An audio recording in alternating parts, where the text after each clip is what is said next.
Well, we're on.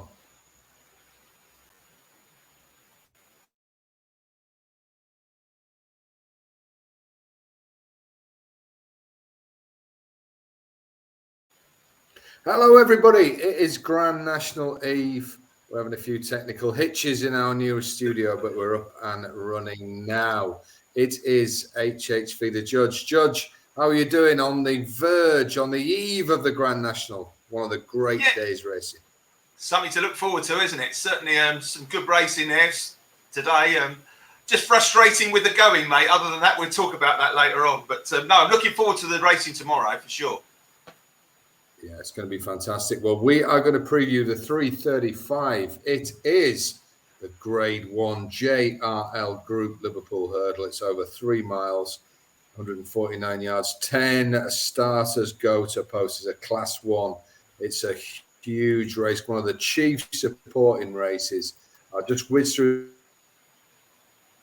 the betting and I'll come to the judge for his view. Marie's the favourite at 4-1. Flooring Porter, the former Cheltenham Stayers winner, at 5. Home by the Lee, horse with a huge reputation in Ireland, at 5-1. Sire de Burlay, of course, the judge's big tip, who won at Cheltenham at 66-1. He gave, I think, 6-1 tomorrow is the best price you'll get. Then the Mighty Champ, he is at 15-2. Dashel Drasher, who was promoted to second at Cheltenham, he's 8-1. Meet and Greet, he's 12. Montmiral for Nichols at 18s. Brewing Up a Storm, who came back to form with a win at Fontwell last time, he's 25s. And Prashima for the Skeltons, the outsider of the lot, at 33s. It's a great race. It's a hugely competitive race. We now know it's going to be run on very testing ground, which we didn't think earlier in the week, Judge. I'll come to you first for your thoughts on the race and your selection. Go through the runners and riders. But this is now a soft ground, bordering on heavy Aintree. I'm just looking at some of the times for today. We had a quick ground.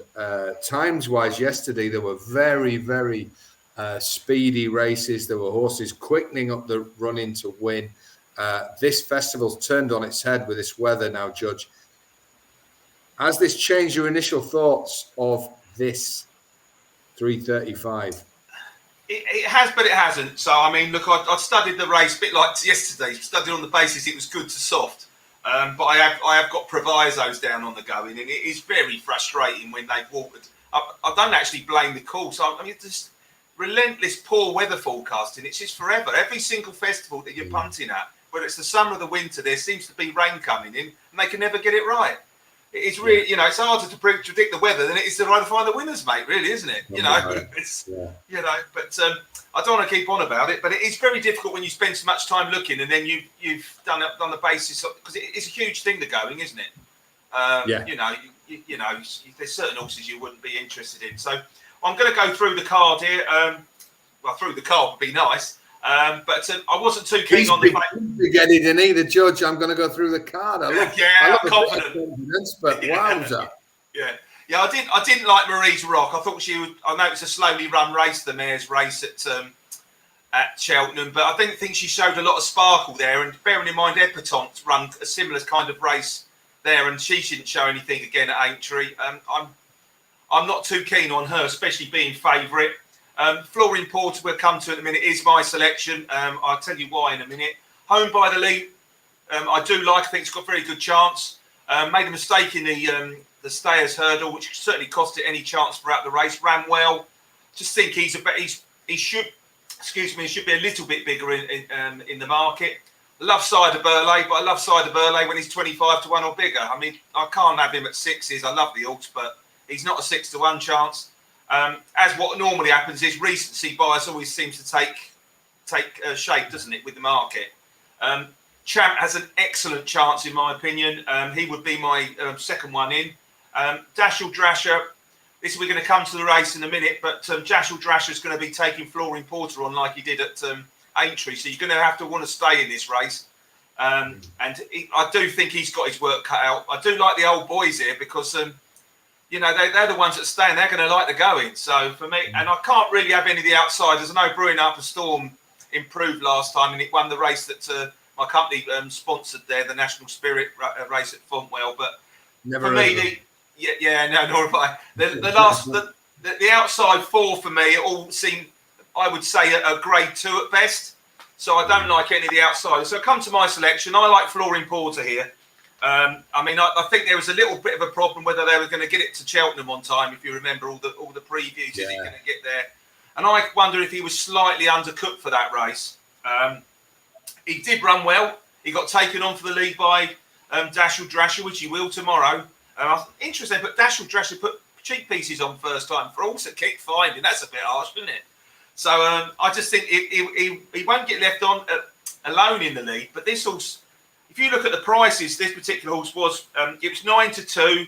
Sire de Burley and Dashel Drasher were 33s and 40s, and owned by the lead was 9s in that race. It was 11-8 to win this race last year when it got chinned by up the running by Sire de Burley, who was a 16-1 chance. Tomorrow, once again, Sire de Burley is 6-1, and Flooring Porter is 5s. Champ was 3s, interestingly enough. It's why you're going to come to that later on. And even in his races in Ireland, Flooring Porter's been 2-1 or shorter, and you could back it tomorrow at 5s to beat probably. Let's be honest, it's not the strongest stayers hurdle you've ever seen. When we're considering, Sire de Burley and Champ are 3rd and 4th in the betting, are they? Really? And I just think if this horse comes back to its best, I think he is the proven Grade 1 horse in this race. He's won the Stayers Hurdle twice. Obviously, he's got a small issue with Dashel Drasher taking him on, but he handles soft ground. Not worried about the going with this horse. I think if Daddy Mullins can get these fractions right, he can grind them out, and he'll take the world of beating. So for me, it's floor important to knock him out. Yeah. Well, had this race been run on yesterday on decent ground, I would have had my absolute Niagara Falls on Flooring Porter, but I'm just very concerned. I think he's a speed horse. I think he might get stuck in the mud. Marie's Rock, I mean, the reason that she's got such great form in the spring and the early season, and when she avoids the midwinter deep ground, is that she's such a beautiful moving horse. And I just think Henderson will be just shaking his head looking at this ground. I can't have Flooring Porter. Now, Home by the Lee's interesting, but I actually think that's a really good moving horse. And I think the ground's gone against him. Sire de Burley, he's tough. He comes here as the champ. Stayers Hurdle winners have got a great record in this race. I know what you're saying. You've had the great big win at him at the huge price. If you just frame this race and look at it, I actually think 6-1 is not a bad price with William Hill. I really, really do. Dashel Drasher, you sort of think they're going to be side by side wherever they are. I agree with you that the horse has had 4 seconds in a row. They've reached for the cheek pieces. But this is one of the most honest horses in training, is it not? Yeah. I mean, you reach for the cheek pieces for the twices. So I find that kind of two ways about that. I can see what they're doing. If they can eke out a length by doing this, then they think he's going to win, obviously. But you never know. He might pull against them. So for that reason, I'll avoid him. Meet and Greet's interesting. There's a lot of smart money in Ireland on Meet and Greet. When I say smart money, a lot of shrewdies who I really respect are all over this horse. So you hear about a gamble, so you go through the race again where you might have gone wrong. And I just think Meet and Greet's got so much to find with other horses in this race. He's yet to win this second last time out in a Grade 2. He got beat by Blazing Kai. I'm not sure that form puts with more than an each-way squeak here. So we'll see. I may be wrong. With some very, very shrewd faces are all over this Meet and Greet. Monmiral, don't think he's good enough. Bruno Pastorm, I love the horse, but he gets found out here. And Brashima is just simply not good enough.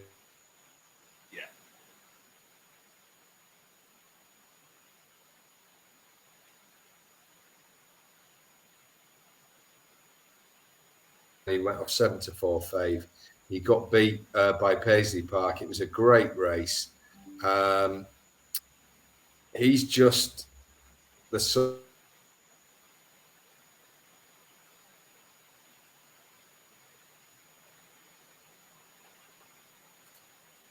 fresh. He's a course and distance winner. The soft ground's no problem. What I love about Judge, there is going to be so much pace, and I think John Joe O'Neill third or fourth and bide his time, and I can see him bringing him through. I know he's 11. I know he's not at his peak, but I come back to a comment you made. This is a great renewal of this. We've got Maurice Rock and Flooring Porter at the top of the market, who I think are going to really struggle on this soft, stroke heavy ground. I don't fancy home on the lead. I'm against the front three in the market, and you know that Champ's going to have that relentless gallop. I think John Joe O'Neill is the perfect jockey for him. Yeah, he got beat at Kempton, 110 days off. Nicky Henderson has brought 2 horses back from long layoffs recently to do the business, Shishkin being one of them. And I got Champ is going to be very, very tough to beat tomorrow. I think 8-1, Bet365, 15-2, Boyle Sports, 15-2, William Hill, 3 places. I see him being bang there. He's proven on the ground. He's a course and distance winner. And even though I'm not sure this is going to be won by a turn of foot tomorrow, Judge. I think it's going to be won by grinding it out. Cider Burley, big chance to do the Aintree Cheltenham double. But I just favour the horse who missed that. They had a very, very hard race at Cheltenham. Champ missed, comes here fresh. I like his chances at 8-1. He's definitely best fresh, and he's definitely the each way bet in the race, in my opinion. So, I mean, like I say, 8-1 each way. No, I wouldn't put you off him. I've got Flooring Porter going on the ground. I'm not too worried about the ground. He's, I prefer good to soft. I think he can go on soft. My concern is if Dashel Drasher does take him on properly, rather than just, he could sit on his girth, but if he actually takes it on. You saw what happened in the last race today. They mind you, they were the conditional jockeys. They went miles too fast on the ground, didn't they? And they finished. I think Flooring Porter is such a beautiful moving horse. Yeah, he seems to just glide when he's at his peak. When he won at Cheltenham, he just like glided over the ground. Just worry about him getting stuck. Great horse. I mean, I just came to the race last year. I mean, I fancy Champ. Mind you, Champ went to Cheltenham last year, which is different. And I was with Champ last year. Exactly. And they he fresh. Yeah, the two of them were binoculars back to the third. It was Cider Burley fighting it out with Flooring Porter that day. But I like I say, I think you kind of think Flooring Porter's 10, don't you? You kind of think he's been here quite a long time, don't you? He's only 8. It's quite a surprise. Yeah. I thought he was. I thought he was certainly a 9-10-year-old. He's been around a while, and he's like I say, end of the day, he's not had a hard season. He had quite a hard race at Cheltenham. You must have done, but the fact he was a little bit undercooked, he's kind of been perfect his prep because the way they were talking. I kind of think if he was even to run up to how he ran at Cheltenham, he'd definitely be there or thereabouts. I think any improvement on that. He would definitely be in the shake-up. But it's a good race. It's going to be a great race. And, of course, it's National Day tomorrow. I've got a big bet in the National. I'm sure you have too for your members, Judge. So get a services. And if you're an HFC club, you're going to get Speaking of the national side, we do hope they actually start the blimming thing. I mean, the race again today was a farce, wasn't it? Standing starts are no good at all, are they? Racing is about lots of things, but it never seems to be able to work out how you start a national, which I find bizarre in this day and age. So, let's hope they start on time. It's a great race. Let's hope the old dog on a string vegan lot are kept well away, and we have a fantastic. So, have a great day, folks. Hopefully, we've given you the winner of 335 between us. Check out the Judge's private service. Check out HFC Club. It's free to join. And, been good so far, but we want to end it on a high. So I will on Monday on your channel, Judge Potter's Judge, and we'll review the whole thing. Brilliant. Good. All right, everybody. Be lucky. Day tomorrow. Be lucky.